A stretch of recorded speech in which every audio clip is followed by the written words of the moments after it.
tu es vraiment un entrepreneur qui a envie de réussir dans sa vie, est-ce que tu as véritablement besoin de développement personnel? T'inquiète pas, ça va bien se passer. L'entrepreneuriat, c'est facile. Tu vas faire une petite dopamine détox. Les personnes sont un peu trop dans le confort, parce que moi, je ne comprends pas. Ils en ont rien à faire. Ils font ces vidéos-là juste parce que ça fonctionne pour avoir des vues. Si vous voulez être ultra riche, ayez un produit qui tape dans la dopamine constamment des gens. C'est une arnaque, la motivation. On va commencer. Alors, j'ai enquêté sur la dopamine détox. La dopamine, un mot qui est très très à la mode. On va regarder un peu. Alors, En 2023, j'ai passé en moyenne 2h45 sur mon téléphone avec 1h30 exclusivement dédiée à TikTok. C'est bon.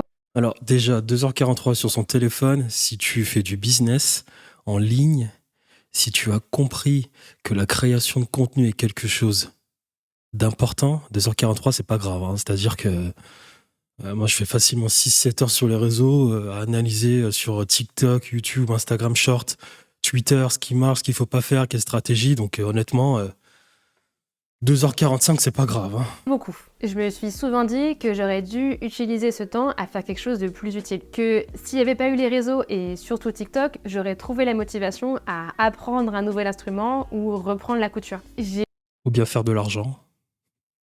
souvent le sentiment que si j'arrive pas à m'y mettre, c'est à cause du téléphone. Et ce sentiment, je suis pas la seule à l'éprouver parce qu'il y a un discours qui est omniprésent dans notre société et c'est celui-ci. La raison principale pour laquelle ça te semble inconfortable de travailler, c'est parce que tu es addict au plaisir instantané, ce qu'on appelle la dopamine. C'est censé te motiver à faire une action pour à la fin recevoir une récompense, et donc du plaisir. Mais aujourd'hui, on a accès à tout type de plaisir, instantanément, sans avoir à faire le moindre effort. Avec la société actuelle, notre cerveau est complètement déréglé. Il y a tellement de sources de gratification.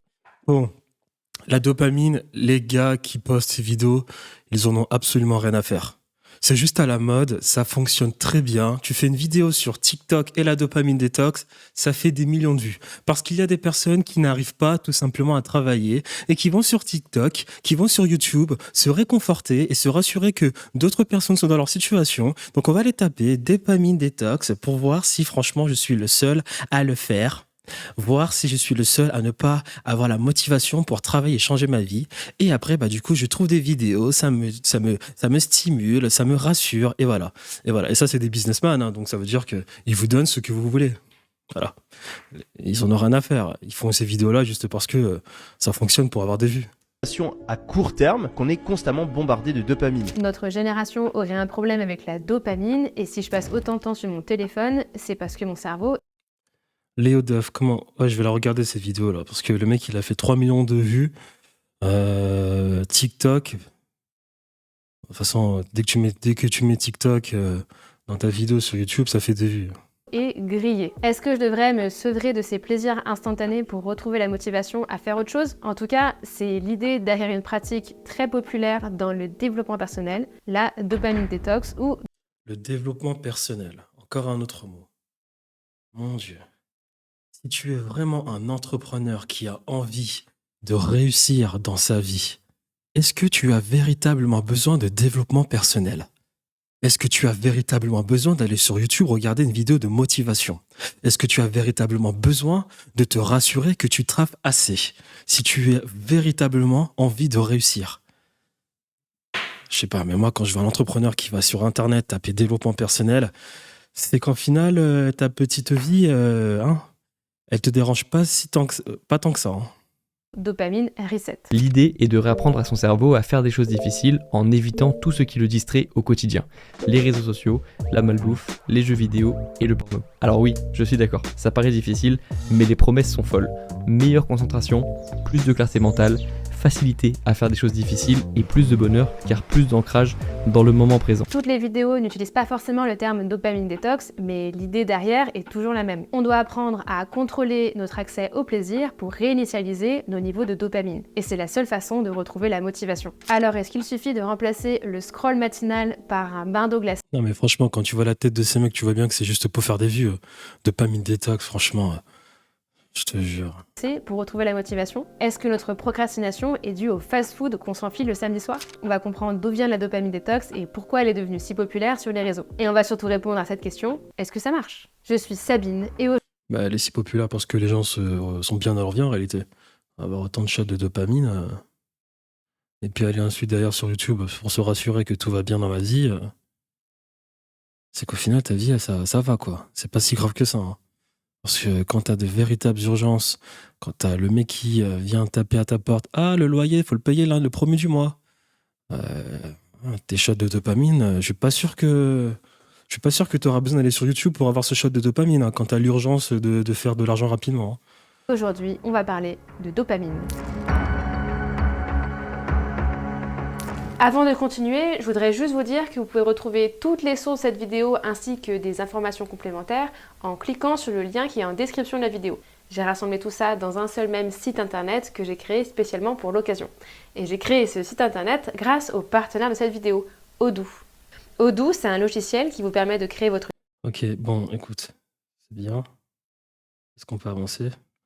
site interactif du site. Ces étapes sont avec des rapides guidés pour construire un site qui en choix graphique un site c'est un espace de vous voulez tester d'autres admins. L'évolution de aussi votre sponsorisé dopamine, qui contrairement à ce qu'on peut penser n'est pas l'hormone du plaisir, mais c'est plutôt un neurotransmetteur lié à la motivation et à l'apprentissage. Pour faire simple, les neurones à dopamine comparent la récompense qu'on a obtenue en faisant une action avec celle qu'on s'attendait à avoir. Si la récompense est supérieure à nos attentes, alors l'apprentissage est positif et on sera plus susceptible de répéter cette action à l'avenir. Si à l'inverse la récompense s'avère décevante, alors on va sûrement arrêter de reproduire cette action parce qu'elle ne vaut pas le coup. C'est ce qu'on appelle le circuit de la récompense. Ce circuit d'apprentissage, il est propre à chacun. D'une personne à l'autre, on va pas valoriser de la même façon la récompense liée à une action et l'effort que ça a demandé. Jérémy Naudet, chercheur en neurosciences spécialisé sur la dopamine et la plasticité neuronale, a accepté de répondre à mes questions.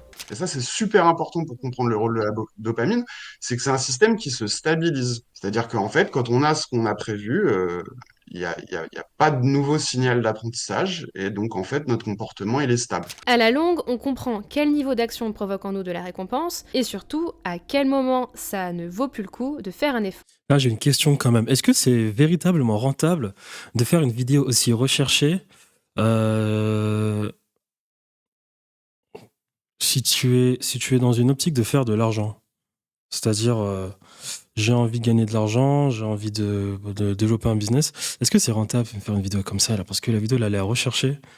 Et je me dis, punaise, j'espère qu'elle en gagne de l'argent avec cette vidéo, hein. J'espère qu'elle en gagne.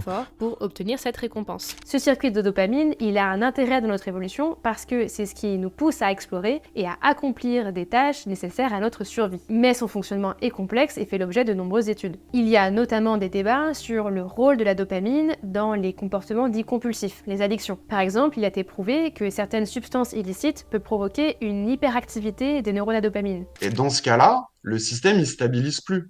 Il y a un signal déclenché artificiellement qui est toujours positif, donc c'est comme si le signal d'apprentissage, il était toujours positif. On peut alors entrer dans un comportement compulsif qui nous amène à privilégier constamment la recherche de cette récompense. En même temps, les amis, si vous voulez véritablement faire de l'argent, si vous voulez être ultra riche, ayez un produit qui tape dans la dopamine constamment des gens, des consommateurs. Ah, alors là, t'es sûr que la LTV, donc les clients qui reviennent constamment racheter ton produit, alors là, tu es sûr que la LTV va être maxée, hein. Coca-Cola, les iPhones, les réseaux sociaux. Ah, alors là, t'es sûr, hein. Tape dans la dopamine. S'il y a autant de personnes qui ont ce problème de dopamine, c'est tout simplement parce que on est à fond dans le capitalisme, hein. Il n'y a pas d'autre explication. Par rapport à d'autres. Dans le pire des cas, on se désintéresse partiellement, voire totalement du reste. En réalité, l'addiction n'est pas seulement due à un seul facteur comme la dopamine. Mais pour le moment, je reste sur cette première explication parce que c'est celle qui est mise en avant par les adeptes de la dopamine détox quand ils parlent d'addiction. D'ailleurs, selon la dopamine détox, si on passe autant de temps sur les écrans, c'est parce que les applications jouent sur notre circuit de dopamine. Parmi je passe sur ton circuit de dopamine avec juste des informations pour les revendre derrière. les arguments Mais bon, pour ce faire, il faut que tu restes un maximum sur les réseaux sociaux. Et pour rester un maximum sur les réseaux sociaux, on va te mettre le meilleur contenu possible en fonction de tes préférences. Donc, est-ce que véritablement les réseaux sociaux sont dans une optique de te shooter à la dopamine? Non. Le petit carré des réseaux sociaux, c'est de faire de l'argent. Pour faire de l'argent, tu as besoin d'être shooté à la dopamine. Donc ouais, je te shoot à la dopamine. D'ailleurs, je fais de l'argent. Je prends tes informations, je vais les revendre ou bien je les optimise pour avoir un produit parfait qui est la publicité. Ouais. Est-ce qu'à la base, le but était de shooter les gens à la dopamine? Je ne sais pas. Parce que je me pose la question quand même de est-ce que TikTok, lorsqu'ils ont créé leur réseau social, ils se sont dit ouais, il faut qu'on shoote les personnes plus à la dopamine que la concurrence. C'est ça en fait l'interrogation. Est-ce que les mecs qui conçoivent l'application, ils se disent il faut qu'on arrive avec un concept nouveau, ou bien ils se disent on va essayer, on doit mettre en place un modèle qui shoot encore plus les personnes à la dopamine pour qu'elles restent davantage sur notre application comparées aux autres. Peut-être. Parce qu'au final, l'attention, c'est relais à la dopamine.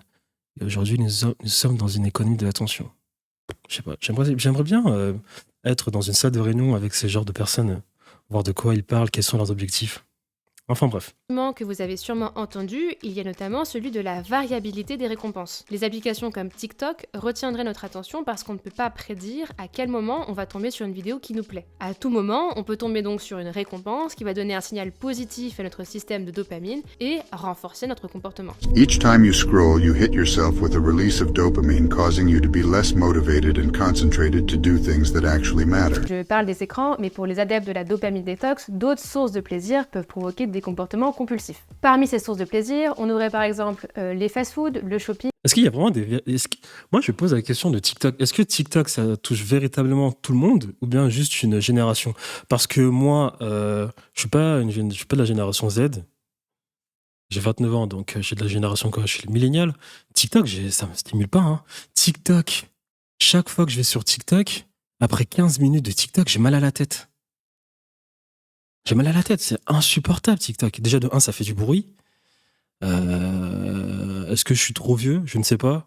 Parce que j'aime pas quand ça fait trop de bruit. Quand t'as trop de bruit autour de toi, t'arrives pas à te reposer, t'arrives pas à réfléchir. Et en plus de ça, scroller, ça fait mal aux yeux. Et quand t'es toute la journée devant tes écrans, t'as pas encore envie de scroller comme un con, quoi. Et donc du coup, je me dis, mais attends, mais TikTok, est-ce que ça touche tout le monde? Ou bien est-ce que ça touche véritablement que la génération Z?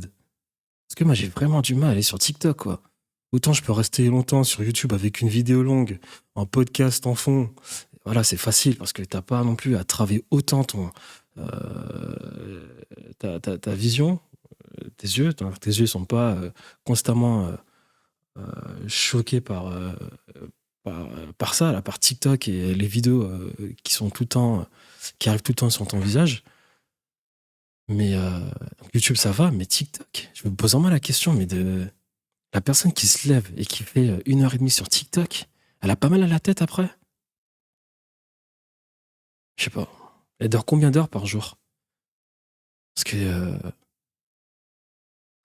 ton cerveau, il chauffe, après derrière, il faut se reposer. Ah, c'est vrai que TikTok, ça bouffe du temps, hein. Et les plaisirs charnels, qu'ils soient solitaires ou accompagnés. Je précise ici que l'addiction aux écrans, comme celle au porno d'ailleurs, n'est pas considérée comme telle par l'OMS. L'OMS ne reconnaît que 2 addictions comportementales, donc hors substance, l'addiction aux jeux vidéo et l'addiction aux jeux d'argent et de hasard. Mais même si la dépendance aux écrans n'est pas pour l'instant considérée comme une addiction, les études se multiplient pour dénoncer l'impact des écrans sur notre santé mentale, notre sommeil et notre capacité d'attention. C'est pas parce que c'est pas reconnu comme une addiction qu'on peut pas en souffrir, en gros. Bref, la dopamine est au cœur d'un circuit d'apprentissage. Ça nous motive à accomplir des actions qui vont générer une récompense en nous. Dans certains cas, on peut adopter un comportement compulsif vis-à-vis d'une action en particulier, d'une récompense. Toute notre motivation passerait donc dans la recherche de cette récompense au détriment de toutes les autres. Et pour les défenseurs de la dopamine détox... Bon, quel est le but de sa vidéo? Parce que ça commence vraiment à me saouler, là. Tu nous as fait ton petit cours. Ok, donc, quel est le but, là? Détox...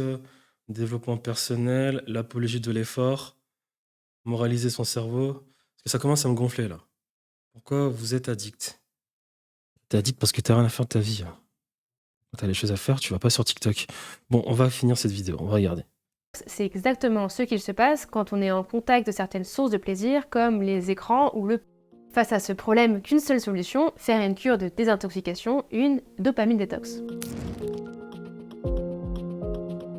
En quoi consiste cette fameuse dopamine détox ? Pendant une période donnée, on va limiter, voire éliminer totalement les actions qui provoqueraient en nous une trop forte libération de dopamine. Ça peut consister à éteindre son téléphone, son ordi ou arrêter de se connecter à certains sites interdits aux moins de 18 ans. Après un certain temps de ce sevrage, il y a plusieurs choses qui devraient arriver. D'abord, on ne devrait plus trop avoir envie de retourner à notre activité favorite. Mais surtout, on devrait retrouver le plaisir et la motivation à faire. Non mais les gars, moi je suis désolé, si tu as besoin de faire une dopamine détox de 7 jours, c'est que tu n'as aucun objectif de vie. Je ne sais pas si ton objectif est d'apprendre une nouvelle langue, bien de gagner de l'argent. Quand tu es focus, tu n'as pas besoin de dopamine détox, tu n'as même pas le temps d'aller sur les réseaux sociaux. C'est quoi ça ? Mais c'est quoi ça, dopamine détox ? C'est quoi cette mode ? Dopamine détox. Est-ce que tu as même le temps de penser à ça quand t'as besoin de réaliser un objectif, quand tu es dans l'obligation personnelle d'atteindre un objectif? T'as pas le temps. Donc en d'autres termes, eh bien, les personnes sont un peu trop dans le confort. Parce que moi, je ne comprends pas. Attends, j'ai envie d'être riche, faut taffer, nanani, et puis tu me parles de dopamine détox, mais j'ai même pas le temps d'aller sur TikTok. D'autres trucs. On est sorti du comportement compulsif et on a retrouvé le goût à la vie. En réalité, parler de dopamine détox, c'est un abus de langage. La dopamine étant nécessaire à notre survie, c'est pas quelque chose. Puis t'as pas besoin d'aller faire 7 jours, t'as pas besoin de faire ton cinéma durant 7 jours pour faire une dopamine détox. Tu vas à la salle de sport, tu rentres, tu taffes, ou bien tu vas à la salle de sport et puis tu rentres faire des choses intéressantes et c'est terminé. Hein. Aussi simple que ça. Hein. Télécharger une application sur ton téléphone pour t'empêcher d'aller sur les réseaux sociaux. Franchement, mais t'as pas un minimum de conviction dans ta tête que de faire ça, là ? Mais maîtrise du cerveau, maîtrise ton corps. C'est pas possible, ça. De nocif pour le corps dont on aurait envie de se débarrasser. D'ailleurs, un taux trop bas de dopamine a des répercussions graves sur la santé et sur les facultés motrices. C'est pour cette raison qu'on parle aussi de dopamine reset. On réinitialise notre système de récompense. Dopamine reset, mon Dieu. Dopamine reset. Moi, j'aimerais bien que dans ce genre de vidéo, bien, en fait, dans ce genre de vidéo, qu'on aille interroger un peu les personnes de pays pauvres. Vous savez, les personnes de pays pauvres qui doivent vite trouver des solutions pour nourrir la famille. J'aimerais bien qu'on aille interroger ce genre de personnes-là et leur demander s'ils avaient des dopamine issues, hein, des problèmes de dopamine. Parce que ça m'étonnerait qu'on ait ce genre de problème là-bas, dans ce genre de pays. Pour retrouver une sensibilité à d'autres plaisirs que ceux pour lesquels on a développé un comportement compulsif. C'est Cameron Sepa, psychologue à l'Université de Californie, qui en parle le premier en 2019. Cameron Sepa recommande de faire des jeûnes de dopamine, d'avoir des moments dans la journée ou dans la semaine pendant lesquels on s'abstient de céder aux plaisirs qui nous bouffent la vie. Et le reste du temps, de profiter avec modération de ces plaisirs. Plutôt du bon sens sur le papier. D'ailleurs, c'est peut-être. Et puis la plupart du temps, lorsque tu as des problèmes de dopamine, ça veut dire tout simplement que tes parents t'ont un peu trop gâté dans ton enfance. Hein, on t'a pas appris la discipline, on t'a peut-être pas appris d'aller pratiquer un peu de sport, on t'a peut-être pas un peu sevré, interdit de faire certaines choses. Parce que arriver à un certain âge pour se remettre en question sur ta dopamine détox et se dire que je dois un peu jeûner, ça veut peut-être dire que les parents, ils ont pas très bien fait leur rôle. Hein.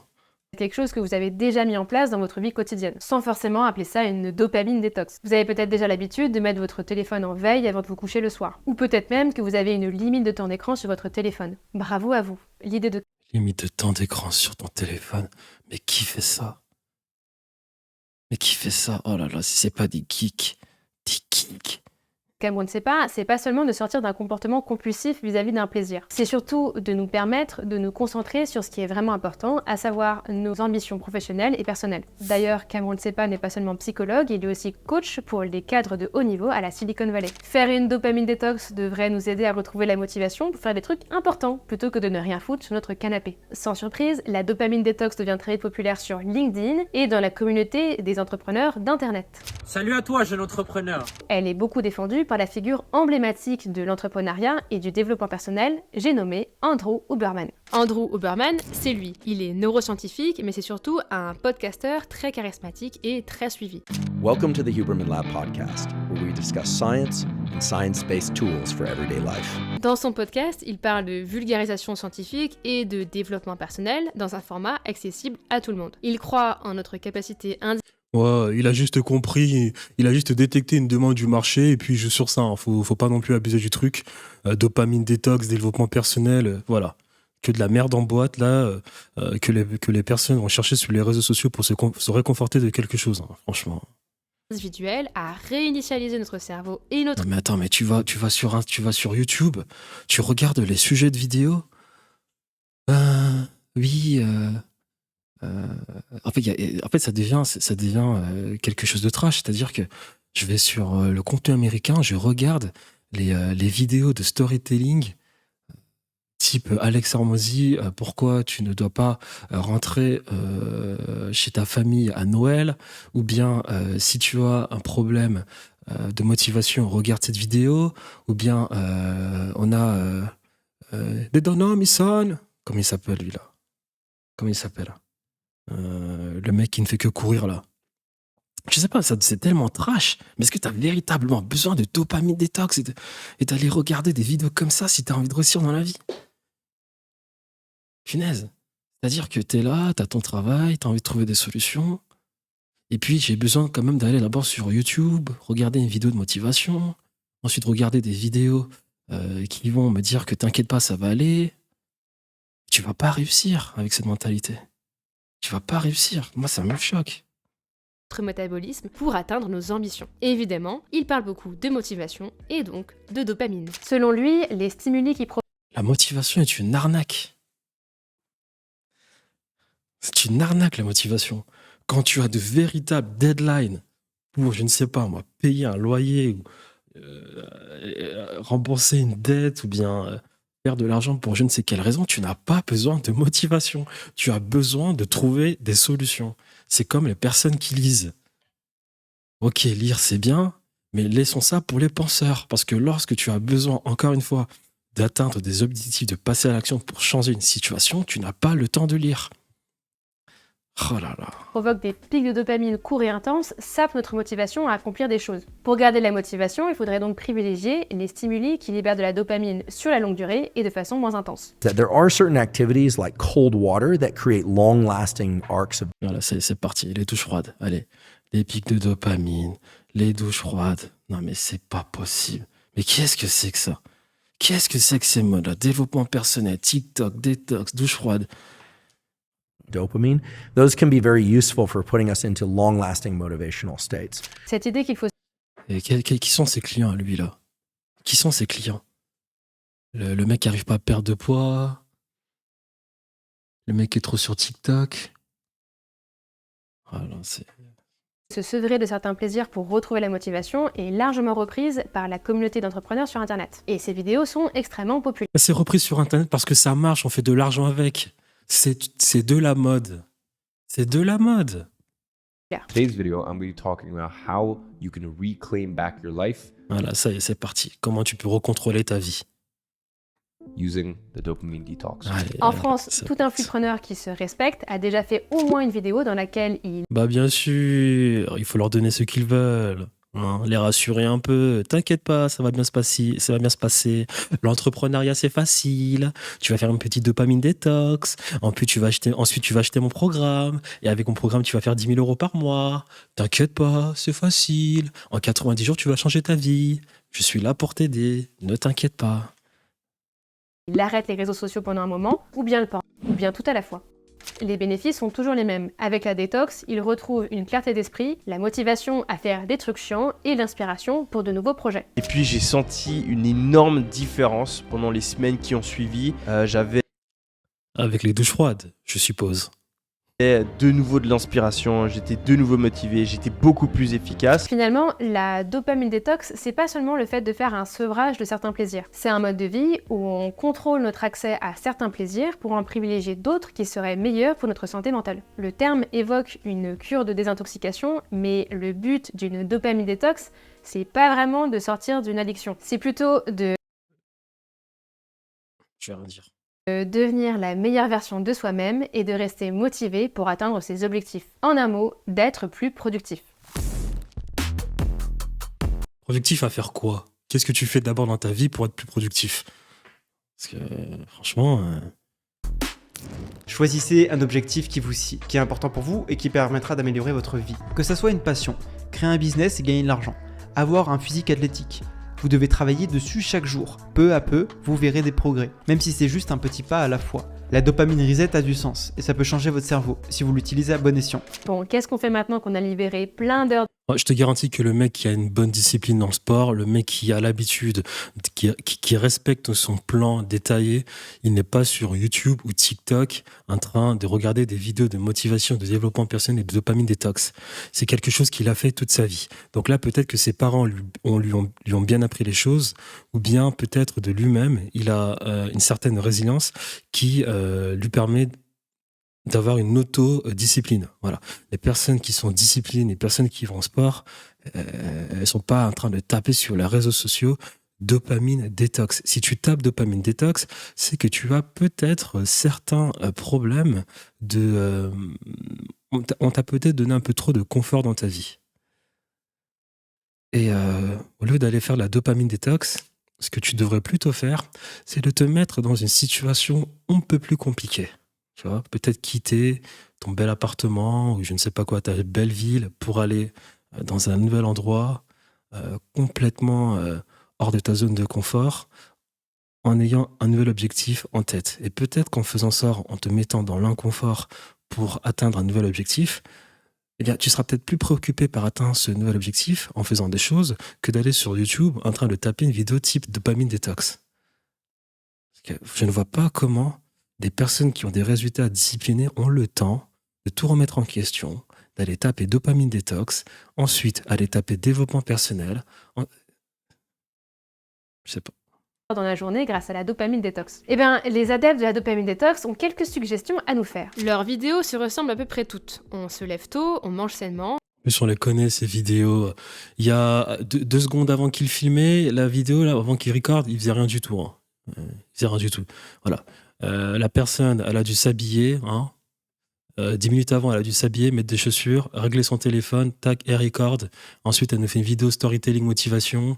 Voilà, depuis 10 minutes, depuis 2 heures, je fais du sport. Faut arrêter, c'est une mascarade. On fait du sport et surtout, Voilà, le mec, il est en train de lire. Ça doit faire. Alors, il s'est réveillé. Il a dit, je vais faire une vidéo TikTok. Ah, donc je vais aller choisir un livre, voilà, dans mon placard. Allez, hop, je prends ce livre, je le pose, je paramètre mon téléphone, je recorde et je fais une vidéo. Voilà, je lis, voilà, pour vaincre mon addiction aux réseaux sociaux, mon addiction à la dopamine. Voilà. Et après, il fait 1 million de vues, bam, il se fait re-shooter à la dopamine et voilà. Toujours dans ce cercle vicieux, on recommence, ainsi de suite. Franchement, mais qui a le temps de faire ce genre de vidéo quand tu fais des choses importantes dans ta vie? Travail. Les heures gagnées à ne plus poursuivre notre activité favorite sont remplacées par d'autres activités, toutes tournées vers l'action et... Franchement, t'es une personne, tu travailles, tu as des objectifs, tu es en train tous les jours d'essayer d'atteindre, de te rapprocher de tes objectifs, et toi, tu as le temps de mettre ton téléphone à côté de toi, d'accord, prendre un stylo et un papier et écrire des choses pour d'ailleurs faire une vidéo TikTok ou bien un short Instagram et nous parler de la dopamine détox ou bien je ne sais quoi, de la motivation.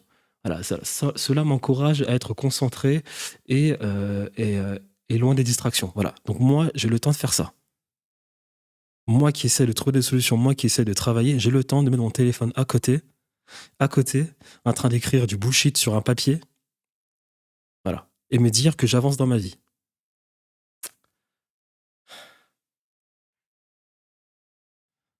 Et la productivité. De toute façon, la dopamine détox n'a jamais été voulue pour être un moment de relaxation, comme Cameron. Avec tout le respect que je dois à cet homme, déjà en voyant sa tête, ça ne m'étonne même pas qu'il ait des problèmes de dopamine. Hein. Avec tout le respect que je lui dois. Hein. Je vois sa tête, je suis pas étonné. C'est plus à le rappeler dans un post LinkedIn. Je cite, la dopamine détox, ce n'est pas des vacances. Et il ajoute entre parenthèses, les gens ont tendance à concevoir les vacances comme des moments où on se permet encore plus de mauvaises habitudes. Pas étonnant du coup que ce soit la sphère entrepreneuriale d'Internet qui parle plus de ce sujet. Let's say you spend 4 hours a day on social media. Et là, lui aussi, je vois sa tête, franchement, je suis pas étonné qu'il ait des problèmes de dopamine. Hein. Il n'y a qu'à voir sa tête, hein. Avec tout le respect aussi que je lui dois. Voilà quoi. That's 1,460 hours a year that you spend on social media. What if you spent that hours doing something else, like learning a hobby or exercising? The change... Oui, mais 1400 heures sur les réseaux sociaux, si c'est un but professionnel, il n'y a pas de problème. Au lieu de consommer les réseaux sociaux, En fait, au lieu de les consommer juste pour les consommer, si tu les consommes plutôt pour derrière en produire, analyser les choses et optimiser ton business, il n'y a pas de problème. Il n'y a pas de problème, il n'y a aucun problème à développer une addiction aux réseaux sociaux si c'est pour derrière développer un business. Parce que de toute façon, le focus des gens est sur les réseaux sociaux. Donc tu dois développer cette habilité à être bon, à attirer l'attention sur les réseaux sociaux. Donc il n'y a pas de problème. Dopamine détox, addiction des réseaux. Si tu es addict aux réseaux sociaux pour en produire, il n'y a pas de problème. Voilà. Et quand tu seras riche, eh bien là, tu feras une petite pause. Basta. Would be insane. This is the beauty of being off social media and using those hours productively. Certes, c'est plutôt encourageant de se dire que libérer du temps dans la journée va peut-être nous permettre de découvrir de nouvelles Moi, j'ai déjà le titre de ma vidéo. La dopamine détox est un effet de mode.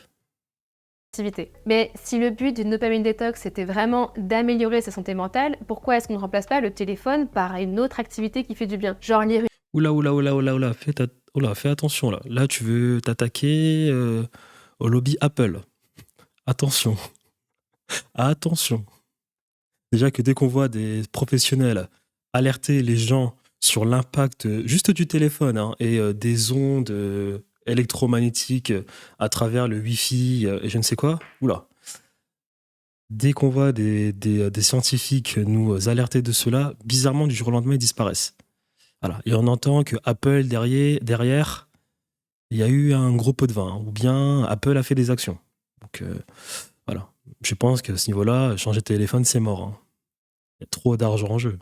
Une BD, faire une sieste. Qui a dit qu'il fallait vraiment remplacer le temps de plaisir par un temps productif? En fait, dans ces discours, le plaisir n'est acceptable que s'il nourrit un objectif ou qu'il a été fourni grâce à un effort. Aucune vidéo, par exemple, ne remet en cause la dopamine générée par le sport ou par le travail. C'est un plaisir productif, donc socialement acceptable dans l'univers du développement personnel. Aujourd'hui, je ne peux pas passer au moins une journée sans travailler 1 heure sur un projet, sinon je me sens pas bien. À l'inverse, le rapport au plaisir sans utilité.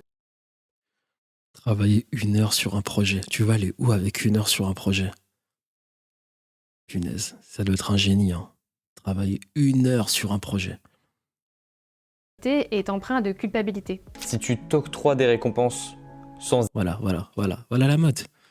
Moi, je vais au sport, je vais mettre mon téléphone à côté, je vais faire une vidéo. Voilà.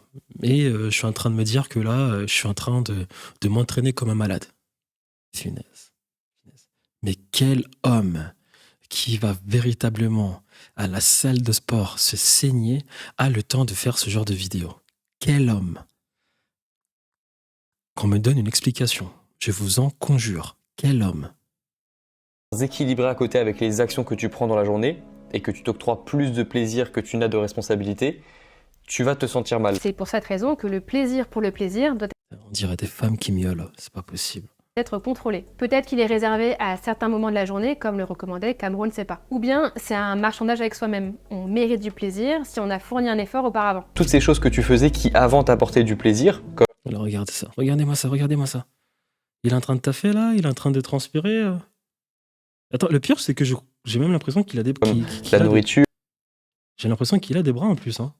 Les réseaux sociaux, le sexe, l'alcool, les soirées, tout ça tu pourras continuer à le faire, mais après avoir fait quelque chose d'utile. Pourquoi est-ce qu'il faudrait fournir un effort plutôt que juste éprouver du plaisir? Parce que selon certaines branches du développement personnel, l'effort et la difficulté sont nécessaires pour s'améliorer soi-même. It is easy to fall into a comfortable life. And the problem with a comfortable life is that for me, comfortable equals not growing and expanding. D'ailleurs, dans les vidéos sur la dopamine, comme dans la majorité des contenus développement personnel, le bien-être...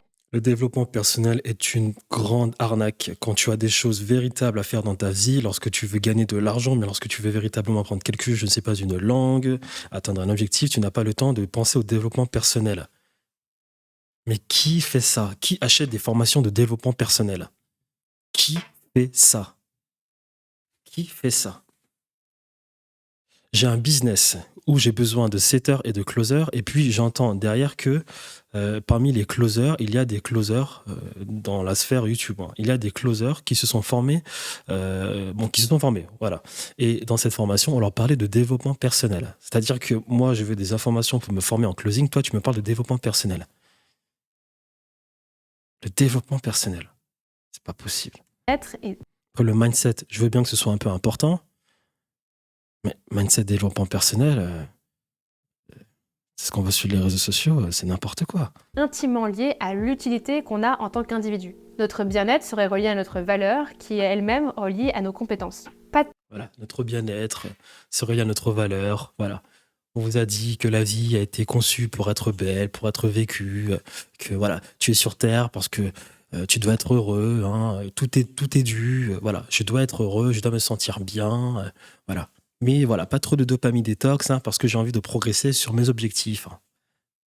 Place ici pour le plaisir. On en perd l'essence même de notre but sur Terre, c'est de survivre et d'être compétent. Et la bonne nouvelle dans tout ça, c'est que plus tu feras des choses utiles et plus tu seras compétent, plus tu seras heureux. Pas mal de contenus dopamine détox se désolent que l'accès au plaisir soit si facile dans notre société moderne. Dans ces contenus sur la dopamine détox, on oppose donc la modernité à une époque lointaine où le plaisir était frugal, dans lequel nous étions forts et nous restions motivés. On oppose donc la modernité à la tradition, la technologie à la nature. À l'époque, la dopamine était rarement sécrétée. Et uniquement pour les bonnes choses. Source, t'inquiète. Vous reconnaissez peut-être cette rhétorique. À l'époque, la dopamine était rarement sécrétée et uniquement pour les bonnes choses. Est-ce que à l'époque, le capitalisme a été autant poussé que maintenant? Parce que encore une fois, lorsque tu fais du capitaliste et lorsque tu comprends que pour faire un maximum d'argent, tu as juste besoin de shooter les gens à la dopamine, bah là tout s'explique. Mais à cette époque-là, est-ce qu'on avait un modèle économique autant poussé? Est-ce que les gens avaient compris qu'il fallait shooter les gens à la dopamine? Parce que en soi, si à cette époque-là il l'avait compris, bah on n'aurait pas attendu 2024 pour shooter les gens à la dopamine. Hein. Donc je pense que c'est de la récupération, c'est ce qu'il dit.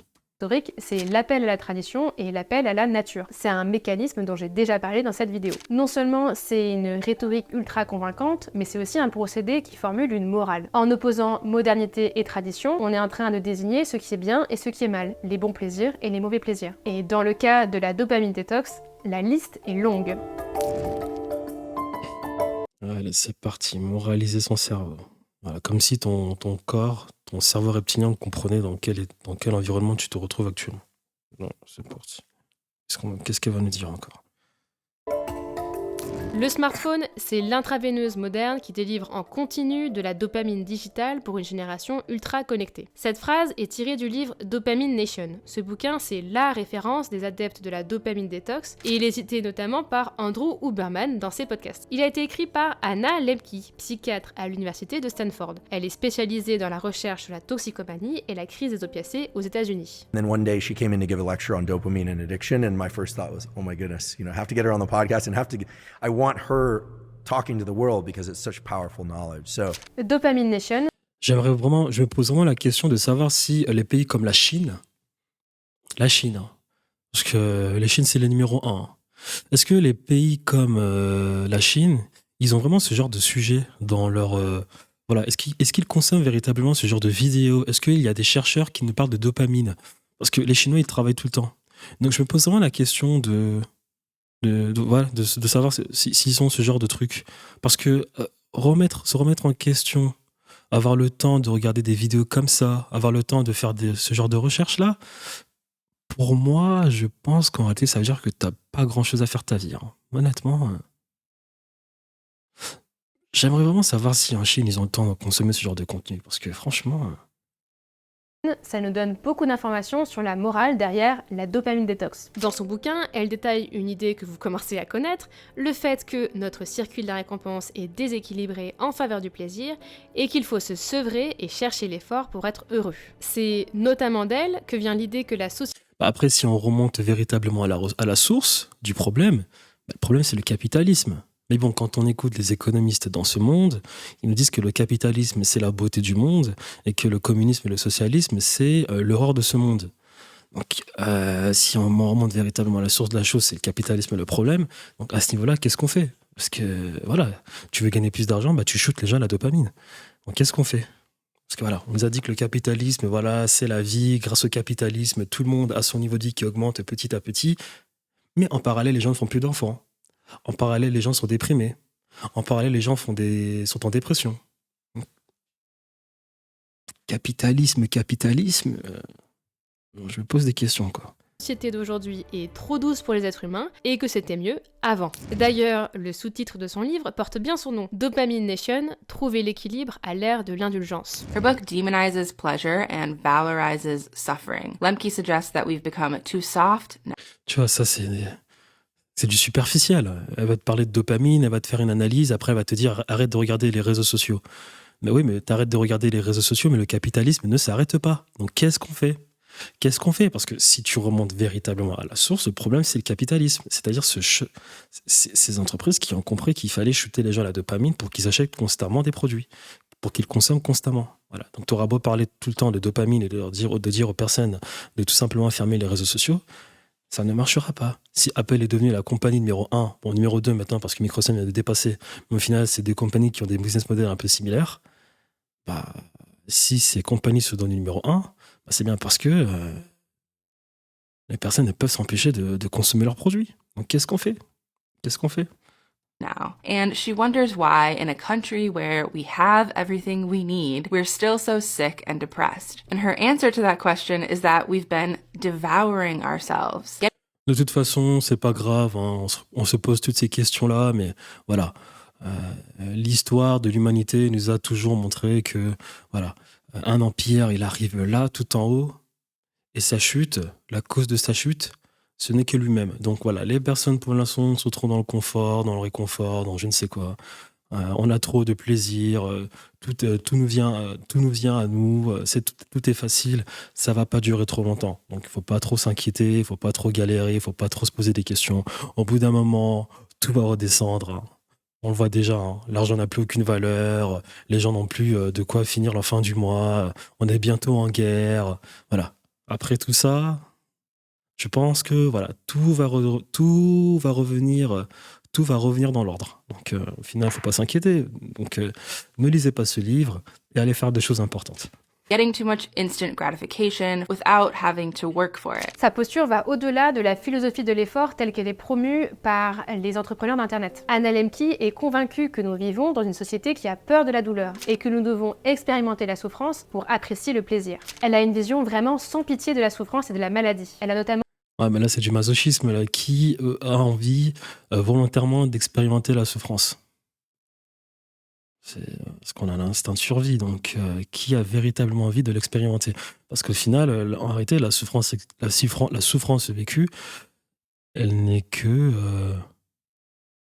inéluctable. C'est-à-dire que si tu es en galère ou bien si tu te retrouves dans une situation facile, c'est que peut-être qu'au final, tu n'as pas véritablement le contrôle de cette situation et donc du coup, tu subis la chose.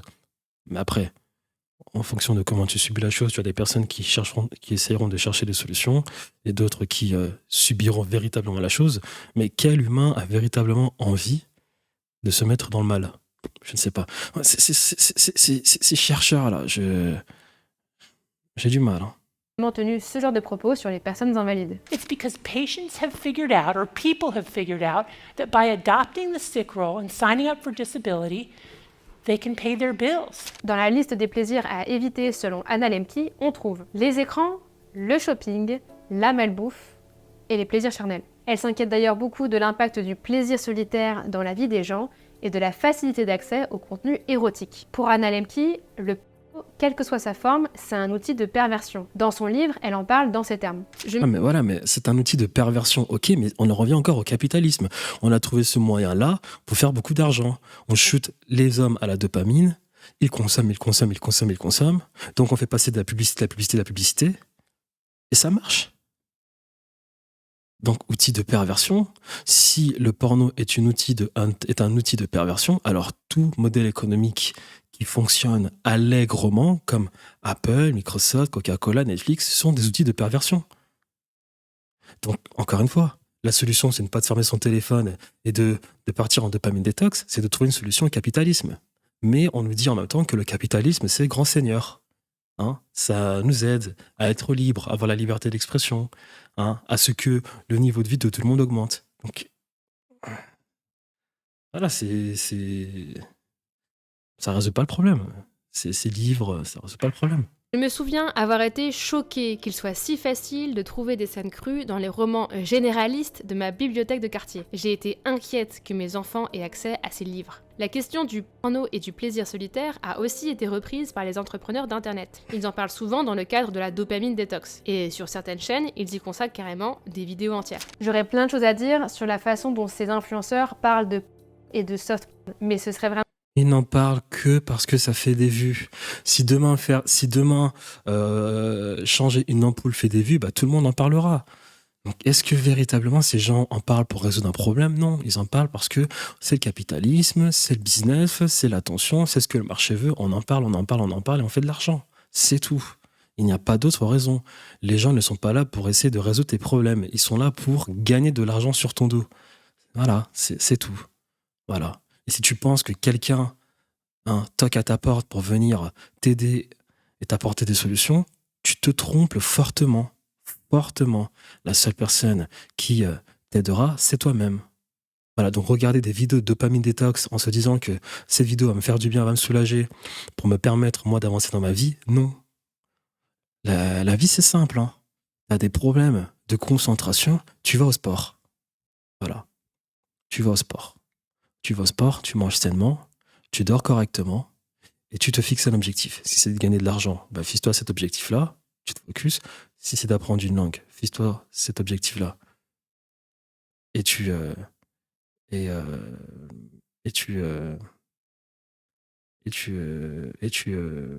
fais en sorte de l'atteindre. Mais voilà, c'est tout. Il n'y a pas à faire des vidéos, il n'y a pas à consommer autant de vidéos, il n'y a pas à... Simple. Sport, manger, dormir. Un objectif. Pas 2, pas 3, un objectif. C'est fini, il n'y a plus de problème. C'est fini. Et si tu as du mal, c'est qu'au final, dans ta jeunesse, on t'a un peu trop dorloté. Basta. Et voilà. Si tu es à l'âge adulte et que tu n'es pas capable de maîtriser ton corps, franchement, tu auras beau lire 1 milliard de livres, tu auras beau écouter les vidéos du professeur Berman. Et Berman, il dit juste tout ce que tu veux entendre pour lui faire ses vues. Hein. Franchement... Vraiment une trop longue digression. Je laisse peut-être ce sujet pour une autre vidéo. Ceci dit, c'est une bonne occasion de vous inviter à vous abonner à cette chaîne pour ne pas manquer la... Oui, abonnez-vous à sa chaîne, elle fait du bon travail. Sabine. J'espère juste que Sabine a pu gagner de l'argent en faisant une vidéo pareille. Parce que je pense que faire ce genre de vidéo, ça prend énormément de temps. 67 000 abonnés, 143 000 vues. J'espère sincèrement que elle a pu gagner quand même un billet à travers la YouTube Money ou bien... Ah oui, elle a un partenariat en début de vidéo. J'espère qu'elle a pu en gagner. Hein. La prochaine vidéo. Peut-être que vous trouvez que les recommandations d'Anna Lembke sont bien puritaines. Et vous n'auriez pas tort. Parce qu'il y a une grande influence dans le travail d'Anna Lembke dont on n'a pas encore parlé. La religion. Of course, the Bible talks about the morality of all of this, and that's essential. And of course, through the lens of religion, that's how we understand what we are now understanding through neuroscience. They're converging and coming together. Elle est d'ailleurs souvent invitée dans des podcasts qui parlent de religion et de foi. La religion a aussi une place très importante selon elle dans le sevrage aux substances illicites. Elle considère que la prière, c'est indispensable pour sortir de l'addiction. Prayer is so important because it acknowledges that there is a power outside of ourselves. Est-ce que la religion fonctionne véritablement encore? Est-ce que la religion est encore suffisamment sexy pour que les gens continuent d'être clients de cette dernière? Parce que pour moi, la religion, ce n'est qu'un produit humain. Donc, est-ce que les gens sont encore séduits par le narratif de la religion? Encore. Ensuite, la personne qui porte le discours de « il faut se retourner vers la religion », est-ce que cette personne est une personne inspirante? Quand je vois cette dame, je me pose la question de savoir est-ce que les personnes regardant cette dame ont envie de l'écouter, de par son apparence, de par son visage, de par sa santé, sa forme, son truc. Est-ce que les gens se disent, eh bien, cette personne m'inspire confiance, cette personne a l'air de m'inspirer, je vais peut-être l'écouter et me rapprocher de la religion. Parce qu'au final, lorsque des personnes consomment ton contenu, elles ne le consomment pas parce que tu lis des choses sensées, elles le consomment à travers ta communication non verbale. Donc, est-ce que la communication non verbale de cette personne est suffisamment forte et attractive pour que les personnes l'écoutent? Je ne sais pas. Greater than ourselves. En ayant en tête l'importance qu'a la religion dans les théories d'Anna Lembke, on pourra avoir une lecture très différente de ce qu'elle considère comme des comportements malsains. Gourmandise, luxure, paresse, que sont ces gratifications immédiates, si ce n'est des péchés capitaux? L'influence de la religion dans les propos de Andrew Huberman sont un peu plus subtils. Déjà parce qu'il ne se présente pas comme faisant partie d'une communauté religieuse spécifique. Mais son rapport à la spiritualité est quand même présent dans ses discours et il partage quelques points communs avec Anna Lembke. Pour lui, la spiritualité est un des leviers pour devenir la meilleure version de soi-même. So I pray to God to help remove my character defects so that I can show up better in all the roles of my life. And Moi, j'ai juste une question. Cette personne du nom de Sabine, elle parle français, donc forcément que ses viewers sont de France. Cet homme est un Américain. La France est un pays très, très, très athéiste. Donc, les gens ne sont plus trop portés sur la religion et le christianisme en France.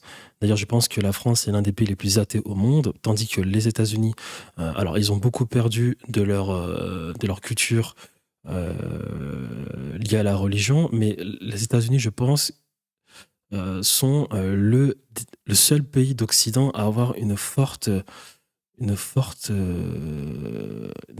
va dire encore une relation non négligeable avec la religion.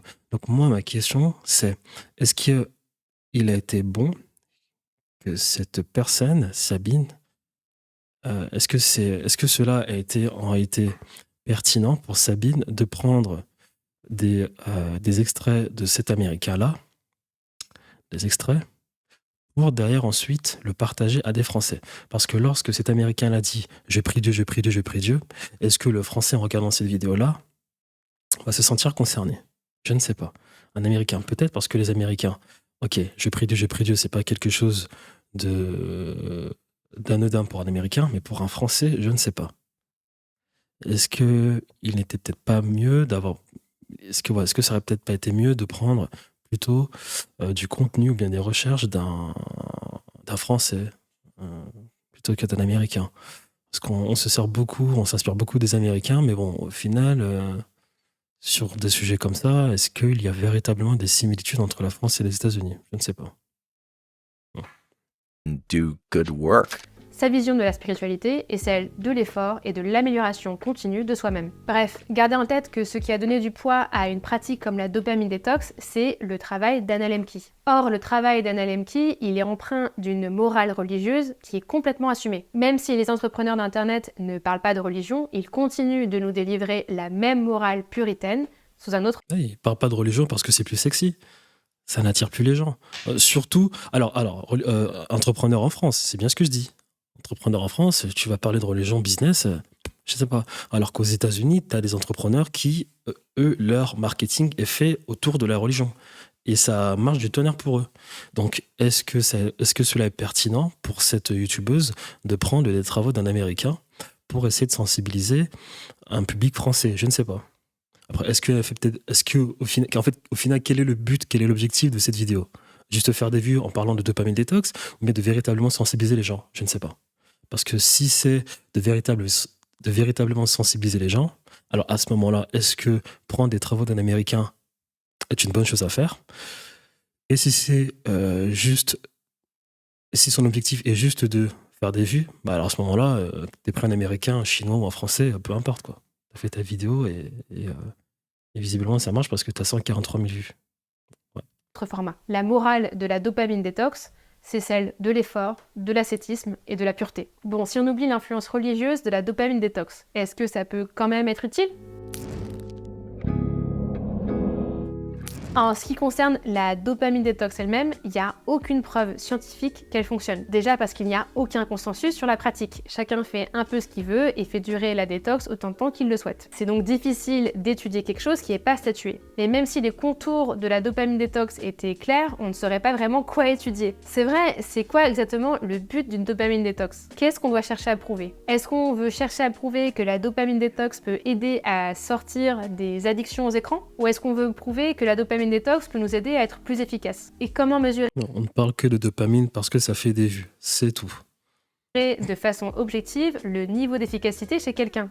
Finalement, la dopamine détox repose exclusivement sur les expériences personnelles de ses adeptes, qu'on doit croire sur parole. D'ailleurs, beaucoup d'influenceurs qui testent la méthode avouent être pas mal retombés dans leurs mauvaises habitudes une fois le défi terminé. Oui, parce que... Bien évidemment. Hein. Encore une fois, tes dopamine détox, ça sert à rien. Mange, dors, fais du sport, et fixe-toi un objectif et tu verras. Là... Encore une fois, mais si t'as pas, je sais pas, moi, je ne comprends pas. Moi, par exemple, j'essaie de faire des millions d'euros, je n'ai pas le temps de remettre ma vie en question sur la dopamine détox et le développement personnel. Je suis tout le temps en train de me dire comment est-ce que je peux améliorer mon business, quelle technique je dois apprendre demain. J'ai pas le temps de me dire est-ce que ma dopamine est suffisamment basse ou suffisamment haute. Donc oui, ces personnes après rechutent, elles n'ont pas d'objectif de vie. Elles n'ont pas d'objectif de vie. Bah oui, c'est normal que tu rechutes. Hein. Mais malheureusement, j'ai pas fait hyper gaffe et pas mal des habitudes. Et Yumi Denzel est un récupérateur. Yumi Denzel, c'est un businessman, il va faire des vues. Donc, on parle de dopamine, ensuite on va parler de l'intelligence artificielle, ensuite on va parler de la crypto-monnaie, après on va parler de l'e-commerce, après on va parler de relations hommes-femmes, on va te dire que tout va bien se passer, ensuite on va faire une formation sur l'immobilier. C'est du business. Donc,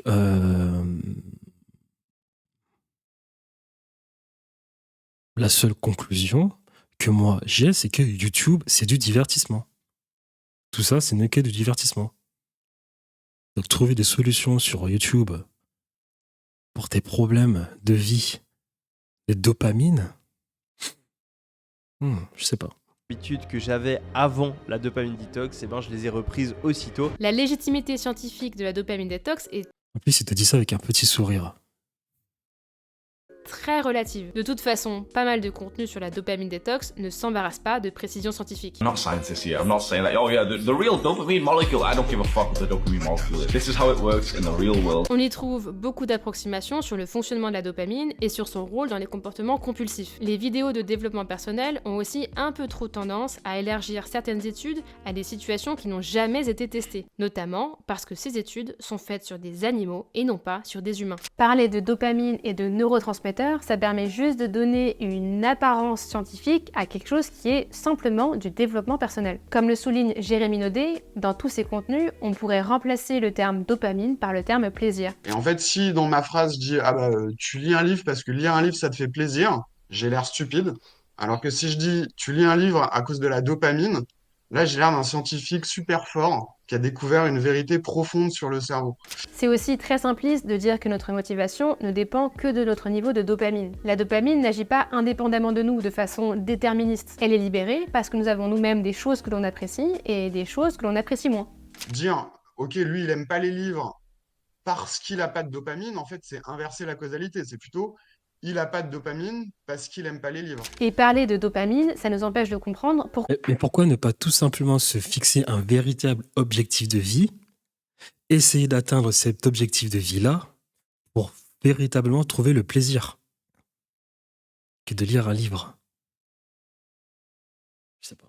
Pourquoi certaines activités nous font plaisir et pas d'autres. Il n'y a pas un petit bonhomme motivationnel comme dans les Disney là qui viendrait décider à notre place ce qui nous motive ou pas, quoi. Tout ça c'est appris par le contexte social en fait. Mais on voit bien que la motivation c'est un outil qui permet au corps de sélectionner des actions. Si vous scrollez pendant des heures sur votre téléphone, c'est peut-être pas la faute de la dopamine, c'est peut-être juste que vous avez passé une journée éprouvante et que c'est une bonne façon de vous détendre. Bon d'accord, la dopamine détox c'est pas une science exacte.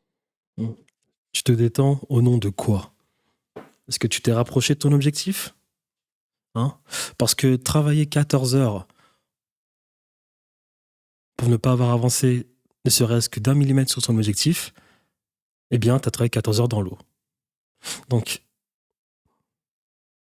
je vais me détendre d'une journée qui a été compliquée.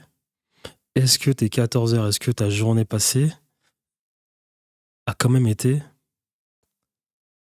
productive, dans le sens où tu t'es rapproché d'un objectif. Sinon, 14 heures dans l'eau. Voilà.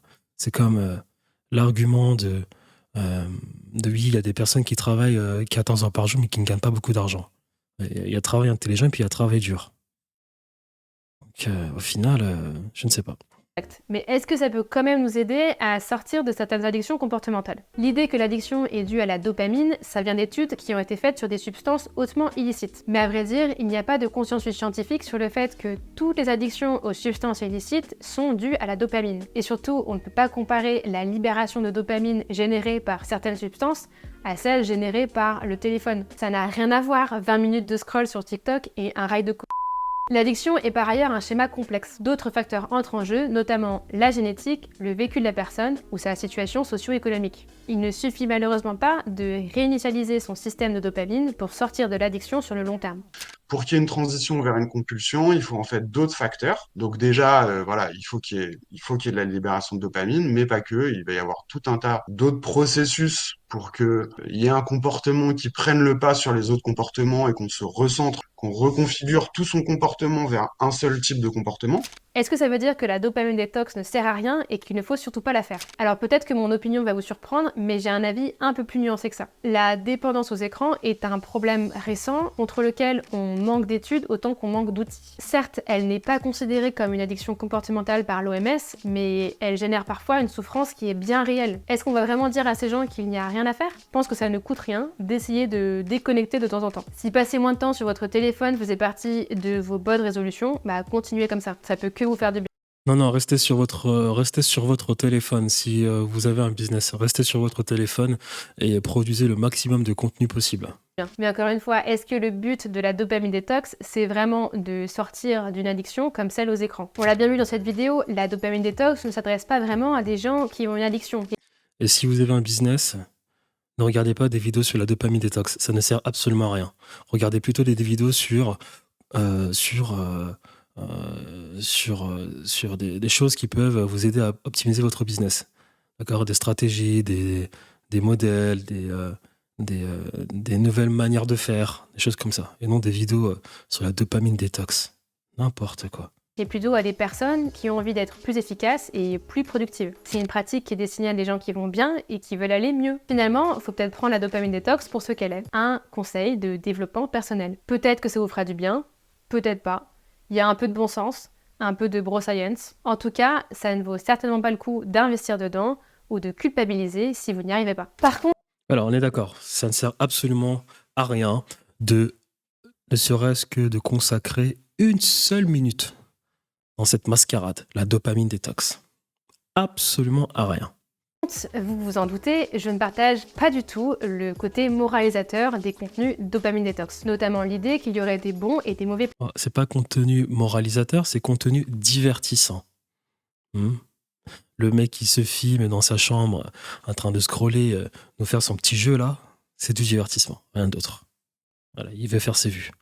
Plaisir. Si scroller sur TikTok en rentrant du taf permet de vous détendre, vous avez le droit de le faire et qu'on vous foute la paix. Vous avez le droit d'avoir des activités non productives dans lesquelles vous n'apprenez rien et qui n'ont pour seul but que de vous détendre.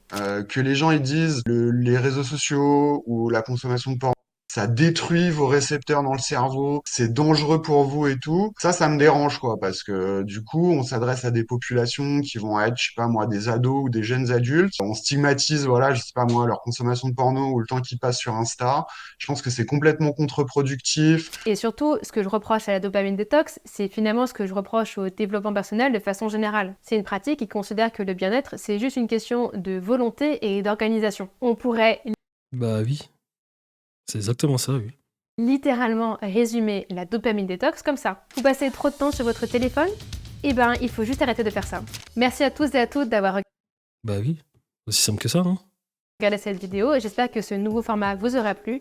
On se retrouve très vite pour une nouvelle... Alors, une seule conclusion à avoir. Fais simple dans ta vie. Mange, dors, va au sport. Tu auras de la bonne dopamine tu sécréteras de la bonne dopamine et fixe-toi un objectif. Basta tente. Le reste importe peu.